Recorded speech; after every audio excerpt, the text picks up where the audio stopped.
Welcome to the Wally Show Aftercast. All the stuff we did not get to during the course of the show today. Betty Rock, are you still enthralled with the Royals or are you out?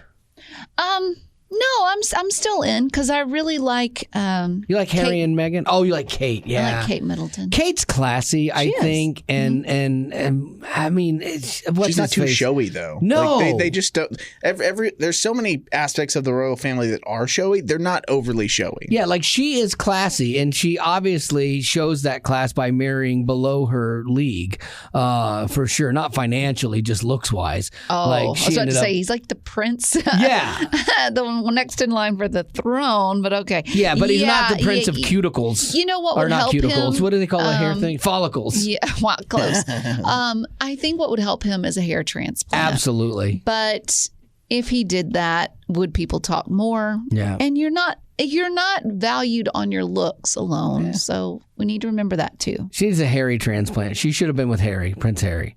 But then she wouldn't be the Princess Kate, Dutch, whatever. Then we would have Meghan. I know. That would be a mess. Yeah. Oh, you know what? I'm really curious where the truth lies with all of that. I want to know what the future is going to bring, if they're going to make it or not. Of course, I hope they do. They have children involved. Oh, yeah, for sure. But yeah, I've always thought that Kate embodied like elegance and class. Like Gavin says, not showy. She's very put together and very elegant. It's a good royal. Yeah, and I've never been a giant fan of William. Harry, I always kind of liked him because he was the mess up of the family that kind of got it figured out. And still is. Yeah, but then he bails from the family instead of working Not stuff even a through. prince anymore. Yeah, so I'm curious. But 26 years after her death, Princess Diana is using her own words in a new documentary that's coming out next year. It's called The Rest of Her Story. I guess it features some audio. She sat down with somebody and talked for like 7 hours, and they're using her audio. Boy. And it talks about her struggles with mental health. I just snorted. I just snorted there. And her two sons, Prince William and Harry, and the troubled relationship with her stepmother and everything.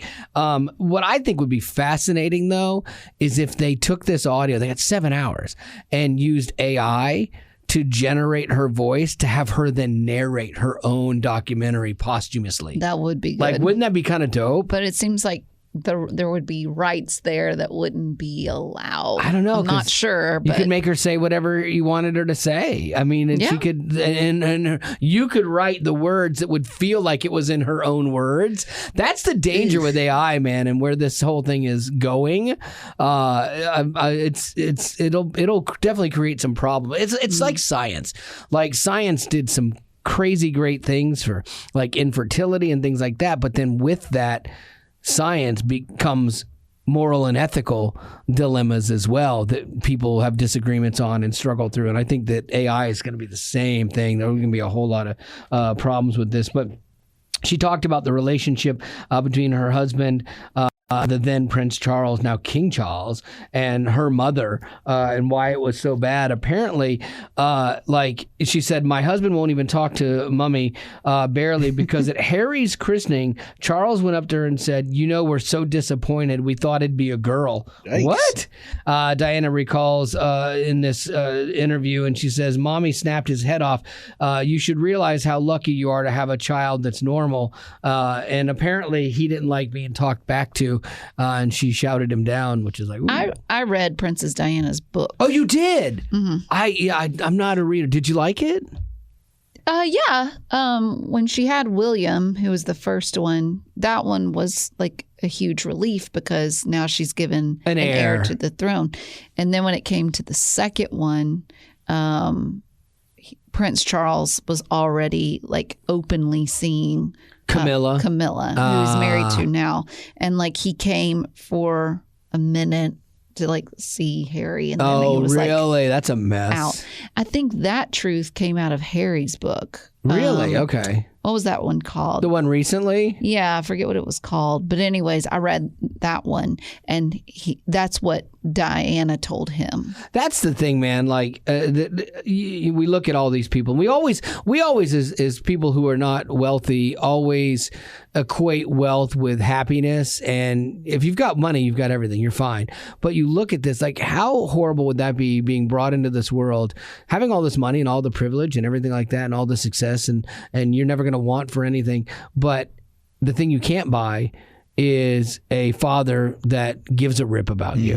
No matter how much money you have, no matter what you do, no matter what you accomplish, if this guy doesn't give a rip about you, you can't make him, you know? And that to me is really sad. That money brings a whole set of different problems and challenges for people. And with people who don't have money, we don't understand that. But I can't even imagine navigating some of the stuff that they have to. Now, I'd love to. I'd love to have those problems. Mo money, mo problems. But it's not easy being in that world as we think it would be. So I had no idea. I had never heard that. That's crazy. And William's the favorite. It's funny to think, too, that there was pressure to have an heir, even in this day and age. I get that back in the day, you know, when kingdoms and fiefdoms were ruled and you needed a king to, you know, run the thing. But, I mean, they had a lady monarch, you know, they had a lady queen for all these years. And so it's like either kid, you know, it doesn't matter, a boy or a girl, you're good to go. But there's still probably that pressure that you want to have a son right out of the gate. Yeah. Because didn't they have a son first? They had Archibald or Archie. Yeah. Oh, yeah. Kate and No. Baldy McBaldenstein. Oh, no. No. Archie was Harry and Meghan. Which one kid. is George? George? That sounds right. Maybe. That feels more right. That's- Charles. No, I think it's George. That's the dad. I think it's George. And then they have a It daughter, could be right? George Charles. Charlotte. I think it's Charlotte. See, I'm not pursuing this conversation. Yes. You are. Yes. So you call me the one that's crazy George, about the royal family. Charlotte. You are. Yeah, you know no. more. Lois. Louis? Louis. Louis. I bet it's Louis. Shoot, yeah, there is a Like Louis second Vuitton. boy over there. Yeah, My bad. it's got- Sorry, Louis. Hey. Yeah. Sorry, Big Lou. Anyway, Or Little Lou. well, there you go. If you're a fan of the Royals, that is coming your way. Boy, the upcoming COVID-19 booster is expected to be out next week. That's What? something we ain't heard in a while. Exactly. We haven't had many COVID conversations in a while, but there are more circulating online and more speculation about what the winter may hold, and will we go back to the restrictive COVID-19 policies? Some colleges have instituted masks again, and different organizations have and stuff. It's not as widespread, but the CDC is saying that they are expecting to approve the booster. But here's the thing, though. There are a couple interesting things about this. Like, so far, they say that the data shows the booster will offer additional protection against severe disease and death. Because for a while, you remember how they sold it? Oh, you won't get COVID. And then like, oh, okay, you might still get it. Sorry. When people started getting it. And so now, basically, they're like, okay, the booster or the shot will keep you from getting it bad or dying, probably. Like, odds are in your favor. So that's kind of what they're saying now. But there was a list of questions that I thought were interesting with regard to this. And the answers were what really surprised me. Coming out of the CDC and kind of government response, they're completely different than a year and a half ago. So see what you think. Should I wait to get this new booster, or should I get the shot now? A year ago or 2 years ago, get it now. Or you're a horrible person. You are killing people if you don't get this shot now. You are part of the problem. All of us want to live, and you non-vaxxers are killing us. Like that nonsense. The health experts are saying, you know what? It's probably best to wait to get that updated booster for fall/winter to maximize its efficacy. I love that we got that word out of this. That's a new word that I learned from the pandemic, and I'm thankful for the pandemic now because I got that word. So that's a change. Should I get the booster shot if I recently had COVID? That was an interesting one, because before it was like, doesn't matter if you've had it, get the shot. Come on, let's jab you. Let me stick you a little bit. And so I recently had COVID. So mad about this still. I made it 2 years all the way through it and then get this stupid variant at the end, which fortunately I'm thankful was no big deal. And was it a big deal because I am immunized? I don't know. Like, did that prevent me from having it bad? I couldn't tell you. And you know what? The thing is, the experts, they can't tell you either because they haven't studied it long enough. And that was people's problem with this initially. Anywho, they say, hey, you may want to consider delaying your vaccine by 3 months from when you had symptoms or a positive test. So that's fascinating that the CDC is like, yeah, if you had it recently, hold off, you're fine. Like, again, completely different. Why is it completely different? Because we have time and we have a little bit of data to actually look at, and we have things that worked and things that didn't work, and now you can do that. I guess it's easy to play Monday morning quarterback with all this stuff, and look at it now in the rear view or hindsight. But at the time, I try to give a little bit of grace because at the time, it was just the Wild West. We had no idea what was going on, and they're like, "We've got to stop this now." So they tried everything, And so finally, can I get the flu shot and the COVID booster at the same time? And they say health officials are saying that getting both shots at the same session is safe and effective. But it's funny; it says at this time. Health officials are saying they're leaving it open to say, "Oh yeah, we were wrong. It actually will cause you to grow another foot." But whatever. So there you go. We are still having COVID conversations 3 years later, and it'll be this winter will be fascinating to see what happens because you've got possibly a increase in cases. Then you've got election year, because if we were not in an election year, I don't think you would. I think you'll see the White House be super low key about anything with COVID this year. Last year, 2 years ago, they were like, you have to do this and it's mandated and you will do this, because they had nothing to lose at the time. Now they're going into this year, and then this is where the election cycle is going to be really, really heated up. They have something to lose. And if they make a lot of people mad with the restrictions and the regulations, guess what happens? You might get voted out, and you don't want to lose power. And so this, health-wise and political-wise, these next 3 months are going to be really, really, really fascinating and telling. So there you go. What do you got, Rock? Gary Busey. Did you just lady burp? You did. No, I was chewing on the inside of my lip. Oh, why? You couldn't let nervous? Angry? No. Yeah. Just sitting back and relaxing. Okay. You full? You done? Did you get stuck? No, I'm good. Okay, let's go. What do you got? Gary Busey, he's in some hot water while in Malibu. He rear-ended a woman and then fled the scene. And you think, wow, that's a lot already. But she wasn't going to take it lying down. She chased after him and eventually caught up to him in a parking lot where she asked for his insurance information, but he wasn't going to work with her. Progressive Insurance. I want the number. I want the information. No. Sir, you hit my car. I'm private, man. It doesn't matter. You hit me. You hit my car. He's off. Oh, that's so funny. So he kept saying a progressive, but then he was like, I'm private. I'm private. I can't even imagine having a conversation where you needed somebody to be lucid, and it's Gary Busey you are having this conversation with. And if you saw the video, he doesn't look his best, but then again, he hasn't for years. He's different, and he's got a handicapped thing placard on his visor. Yeah. And he's driving a Volvo.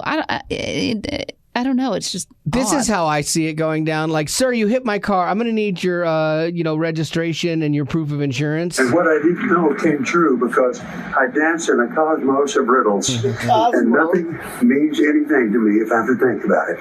And with this young lady, Anna, from Russia with Love, right? This is what has sculpted me in what I am today, Nancy. You know what? Never mind, sir. I'm just going to fix it myself. I think he tries to out crazy people so that they just will leave him alone. Maybe so. But eventually he does drive off again. So this woman wants his insurance information. He drives off again. But here's the topper. You'll see in the video. He drives off smiling at her with his windows rolled down and blasting this song as he waves her off. Wouldn't it be nice if we were older, then we wouldn't have And he just goes on his way. And that was it. That just adds insult to injury, man. Mm-hmm. That is the thing that will make your blood boil. Well, and two, I don't know in the video if she knew who she was talking to. I doubt it. Yeah. Because he didn't look like a celebrity. But then again, what does a celebrity look like? Sure. Yeah, if you haven't seen a Gary Busey film, you might just think, gosh, this guy's disheveled and weird and have no idea who he is. That's funny. I mean, Gary, in my opinion, Gary should get a pass for everything he does in life because he's just a American icon. And I don't know if he's amazing. He's pretty old, and I think he needs to be taken off the streets. Yeah. I have to look and see how old he is. He's had something wrong with him for a lot of years, man. Even when he was remotely lucid and working, he was always an odd duck. He's 79 years old. Is he really? Well, wow. He probably shouldn't be driving. Wait, how old is our president? 77? Wow. Yeah, I don't know. I thought he was 79 as well, or maybe 80. I feel like he's younger than. Oh, he is 80. Everybody. He's 80. Yeah. Guys, because that's the big conversation that's happening. Retire. Yeah, that's the situation that's happening in politics. And then you got what is it, Mitch McConnell that's freezing up. Oh, this guy. You've got a lot of elderly people that are calling the shots, and I really do believe, regardless of your party affiliation, we need to euthanize the. Euthanize, make it younger. Euthanize the politicians in Washington D.C. That's a great line from The Office. If you remember that, we need to euthanize this place. Honestly, we need some younger people that will be around for a little bit back in political positions. I didn't realize he was already 80. Yeah, and that is a big thing. You have you have an age limit for when you can become president. I believe it's 35, and so the conversation now is like, should there be a cap on how old you could be to be elected? Donald Trump is 77. Yeah, I would argue, and I only if you're blinded politically could you make the statement against what I'm going to say, is that he is 1 billion% more lucid than Joe Biden. Yeah, like Trump is 3 years younger than him, but he feels like he knows what's going on around him. Biden does not seem to have a clue. And again, if you're blinded politically and you're like, yes, he does, just watch anything. And I'm not even bad, but I'm like, okay, it's time, bro. Like, just you as a human being, just go off and be like happy and retire and enjoy the fruits of all your years of labor. Same with Mitch McConnell. Just stop. When you get to be that age, it's not worth it. And you're not really doing good for people because you're out of touch and people are just kind of propping you up and keeping you going. Probably not hurting for money. I mean, no. What are these guys? No, they're all loaded. Their 401ks are probably solid. Yeah, they're doing fine. So, oh boy. What do you got for birthdays, Lady Rock? I have no birthdays, but I do have a question. We like it. Go for it. What is this one is from Joshua. What is your favorite vehicle for cheese? Gavin just giggles because I think this is right in his wheelhouse. I am not a big cheese fan. Like crackers and cheese, no way. Would never ever do that. And even Cheese Whiz. I used to do that as a kid. I don't do that anymore. My favorite vehicle for cheese has got to either be hamburger or pizza. Those two things. I didn't even consider that. I know you kind of have to put it on the things. I'm gonna go with chip and queso. I think a chip, especially one that can scoop the cheese into it and hold on to it well, that is my favorite thing. And Chewy's queso. Exactly. I think I'm going to go with noodles. Oh, really? So the mac and cheese. Oh, okay. I pictured spaghetti. Spaghetti, too. I'm like, what are you? This sicko. That doesn't count. Like, that's serial killer stuff. Okay, yes. Mac and cheese is a great one. Yeah, I can see that. Yeah. Mac and cheese. There you go. Well, that is a great question, and that's going to do it for your Aftercast for today. And as always, thanks for being a potty.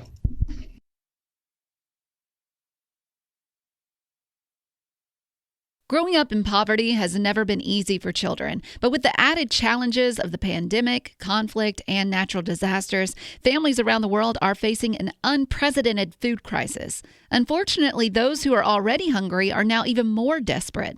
But by sponsoring a child through compassion, you can help provide life-sustaining essentials such as food and clean water. And with your compassionate support, that child can not only survive, but also flourish. You can find out how and choose a child to sponsor when you click on the compassion banner at wayfm.com.